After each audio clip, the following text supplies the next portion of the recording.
ప్రస్తుతం ఫడ్నవీస్ మాట్లాడుతున్న లైవ్ ద్వారా చూద్దాం। तय करेगी हमारे नेता आदरणीय होम मिनिस्टर साहब ने प्रेस कॉन्फ्रेंस में ये बहुत स्पष्ट शब्दों में बताया है कि चुनाव के बाद तीनों पार्टियां बैठेगी और इसका निर्णय करेगी।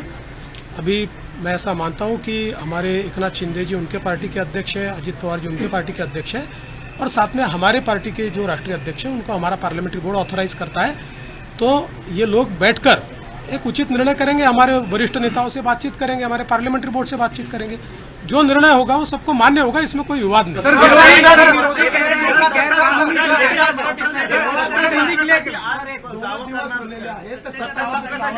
बाबा आता पूर्ण रिझल्ट संपू द्या। आता मी आणि अजित दादा आता सीएम साहेबांकडे चाललो आहे, आम्ही बसून जरा पुढचा काय कार्यक्रम करायचा तो चॉकआउट करू आणि तुम्हाला नीट सांगू। मुझे ऐसा लगता है कि एक प्रकार से लोगों ने अपना मैंडेट दे दिया, लोगों ने एकनाथ शिंदे जी को रियल शिवसेना के रूप में स्वीकार कर लिया है। बाला साहेब ठाकरे की हिंदू हृदय सम्राट शिवसेना प्रमुख बाला साहेब ठाकरे की जो शिवसेना है उसकी लेजिटिमसी ये एकनाथ शिंदे जी को मिली है और जो मूल एनसीपी है उसकी लेजिटिमसी अजित पवार जी को मिली है।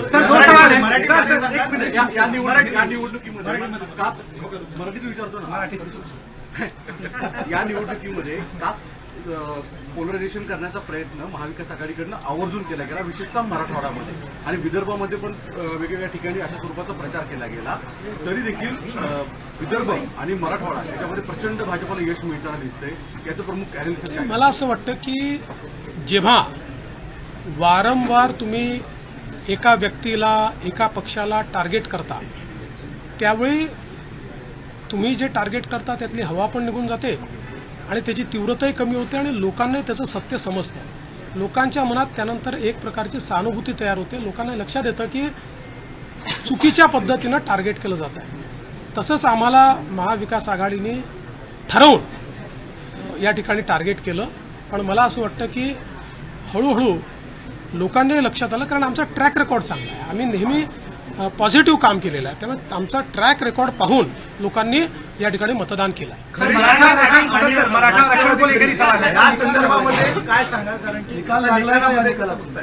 मला असं वाटतं की या निकालाने एक गोष्ट स्पष्ट केली आहे, हिंदू हृदय सम्राट शिवसेना प्रमुख बाळासाहेब ठाकरे यांची शिवसेना ही एकनाथराव शिंदेजींची शिवसेना आहे किंवा एकनाथराव शिंदेजी ज्या शिवसेनेचे प्रमुख आहेत तीच शिवसेना ही आता या ठिकाणी हिंदू हृदय सम्राट शिवसेना प्रमुख बाळासाहेब ठाकरेंची आहे। त्याची लेजिटिमसी जी आहे ती आता एकनाथराव शिंदेजींकडे आलेली आहे आणि तशीच राष्ट्रवादी काँग्रेसची लेजिटिमसी जनतेनं अजितदादा पवारांना दिलेली आहे। सर तुम्हाला दोन फोन आले,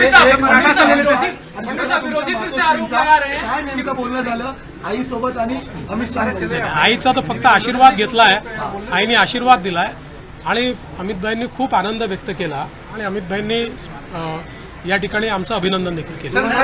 मराठा आरक्षण को लेकर बड़ा मुद्दा बना, इसके बावजूद आपकी पार्टी बड़ी जीत यहाँ पर हासिल करी। आपके ऊपर चूंकि एक तरह से आरोप हुआ, आपको अभद्र शब्दों में आपके खिलाफ जो है आलोचना करी गई, क्या ये उस वजह से मराठा आरक्षण का जो एक आंदोलन था वो फेल हुआ और जो मैंडेट था वो कहीं न कहीं आप लोगों को? देखिए, मैंने इससे पहले भी कहा था कि लोकसभा के चुनाव में हमको 43.6% मिले थे, उनको 43.9% मिले थे। तो अगर मराठा समाज ने हमको वोट नहीं दिया होता तो क्या हम 43.6% पर पहुंचते? मराठा समाज हमारे साथ था, है और रहेगा। ओबीसी समाज हमारे साथ था, है और रहेगा। सारे समाज आज आप जब इसको डिसाइफर करेंगे, जब आप इसका विश्लेषण करेंगे तो आपके ध्यान में आएगा कि सब समाज हमारे साथ में। देखिए, हर समाज की अपनी इच्छाएं होती है, आकांक्षाएं होती है, लेकिन उनको ये भी पता होता है कि अपनी आकांक्षाएं पूर्ण करने के लिए प्रामाणिकता से काम कौन कर सकता है, तो लोगों का विश्वास संपता है। सर 2019ला मला आठवतं की वर्षावर एक प्रेस झाली होती, त्यानंतर शरद पवारांनी तेल लावलेला पैलवान हे वाक्य बोललं होतं आणि तुमचं आलेलं माइंडेड गव्हर्नमेंट पाडलं गेलं होतं कालांतराने, त्याचा बदला घेतलाय का आता? आणि तेल लावलेला पैलवान कुठलाही बदला मी घेतलेला नाही। राजकारणामध्ये जनता ठरवते कोण जिंकेल कोण हरेल। कधी कधी एखाद्या गोष्टीचा नापसंती ही जनता कळवते, त्यामुळे यातनं जनतेने कदाचित नापसंती कळवली असेल आणि आमच्या बाबतीत पसंती कळवली असेल। मला असं वाटतं की याला वेगळ्या पद्धतीनं पाहण्याचं कारण नाही आणि नंबर्स काय आहे याच्या आधारावर मी विरोधी पक्षाचं मूल्यमापन करणार. सर एक सवाल ये है कि नीतीवरतून जी चर्चा सुरू झाली రైట్, మహారాష్ట్రలో ఎన్డీఏ కూటమికి బ్రహ్మరథం పట్టినందుకు ఫడ్నవీస్ ధన్యవాదాలు తెలియజేస్తున్నారు. మరోవైపు అంతా సమిష్టిగా చర్చించుకుని సీఎం ఎవరు అనేది ప్రకటిస్తామంటూ చెప్తూ ఉన్నారు. మరోవైపు షిండే శివసేనను ప్రజలు కూడా యాక్సెప్ట్ చేశారంటూ కూడా ఈ సందర్భంగా ఫడ్నవీస్ వివరించారు. తాజా అప్డేట్స్ అందించేందుకు మా ప్రతినిధి గోపి సిద్ధంగా ఉన్నారు. గోపి, ఏ రకంగా అర్థం చేసుకోవాలి?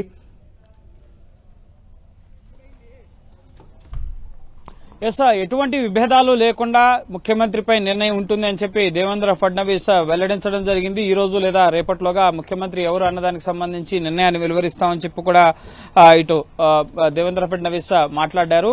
ఎవరు ముఖ్యమంత్రి ఉంటారనేది దానికి సంబంధించి ఎటువంటి విభేదాలు ఎటువంటి వివాదాలు కూడా లేవు.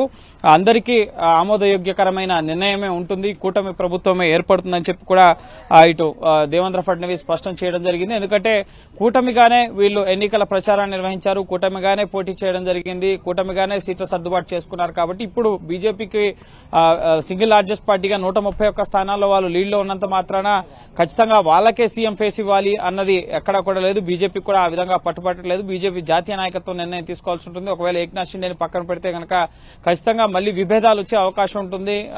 ఇటు ఎలక్షన్స్ కోసం ఏక్నాథ్ షిండే వర్గాన్ని వాడుకున్నారు, ఆయన నేతృత్వంలోనే ఎలక్షన్స్ కు వెళ్లారు. సో ఇప్పుడు అధికారంలోకి వచ్చిన తర్వాత వీళ్ళని పక్కన పెట్టారు అన్న వివాదం కానీ ఆ విధంగా అభ్యంతరకరమైన విధంగా వ్యవహరిస్తే ఖచ్చితంగా వారే అవకాశం ఉంటుంది. కాబట్టి సో ఆ దిశలో కాకుండా అంతా ఐక్యంగానే ఉన్నాం, సమిష్టి నిర్ణయమే ఉంటుంది ముఖ్యమంత్రి ఎవరుండాలి అనే అంశానికి సంబంధించి.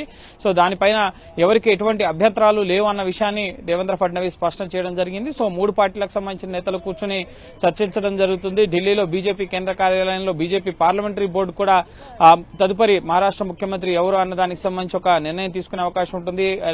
ముఖ్యంగా ఎలక్షన్ రిజల్ట్స్ వచ్చిన తర్వాత ప్రక్రియ అనేది ఢిల్లీలో ప్రధానంగా జాతీయ పార్టీ కాబట్టి ఇక్కడ బీజేపీ పార్లమెంటరీ బోర్డు ఎలక్షన్ ఫలితాలపైన చర్చించడం జరుగుతుంది. అలాగే ప్రభుత్వ ఏర్పాటుకు సంబంధించి అక్కడ బీజేపీ శాసనసభాపక్ష సమావేశం, ఒకవేళ కూటమి నేతృత్వంలో వెళ్తే కనుక కూటమి యొక్క శాసనసభాపక్ష సమావేశం ఏర్పాటు చేసి ఎవరు ముఖ్యమంత్రిగా ఉండాలి ఎవరు ఉప ముఖ్యమంత్రులుగా ఉండాలన్నది ఎమ్మెల్యే అభిప్రాయం తీసుకోవడం జరుగుతుంది. ఢిల్లీ నుంచి 2 కేంద్ర మంత్రుల్ని అబ్జర్వర్స్ గా ఆ రాష్ట్రానికి పంపించడం జరుగుతుంది. వాళ్ళు అక్కడ ఎమ్మెల్యేలు ఏమనుకుంటున్నారు, ఎవరిని ముఖ్యమంత్రిని చేయాలని చెప్పి ఎమ్మెల్యేలు భావిస్తున్నారన్న సమాచారాన్ని అధిష్టానం తెలుసుకున్న తర్వాత ఒక అధికారిక ప్రకటన మహారాష్ట్ర ముఖ్యమంత్రిగా ఎవరు డిప్యూటీ సీఎంస్ గా ఎవరుంటారనేది జాతీయ స్థాయిలో బీజేపీ నాయకత్వం వెల్లడించడం జరుగుతుంది. సో ఈ రోజు విజయోత్సవ ర్యాలీ అనంతరం పార్లమెంటరీ బోర్డు సమావేశం జరిగే అవకాశం ఉంది. ఈ రోజే నిర్ణయం తీసుకునే అవకాశం ఉంది ముఖ్యమంత్రి ఎవరుంటారనేది, లేదా రేపట్లోగా 26వ తేదీ వరకు సమయం ఉంది. కాబట్టి ఈ రోజు రేపట్లోగా మహారాష్ట్రలో నూతన ప్రభుత్వ ఏర్పాటు, ఎవరు ముఖ్యమంత్రి ఎవరు ఉప ముఖ్యమంత్రులు అనే దానికి సంబంధించి కూడా స్పష్టత రాబోతోంది.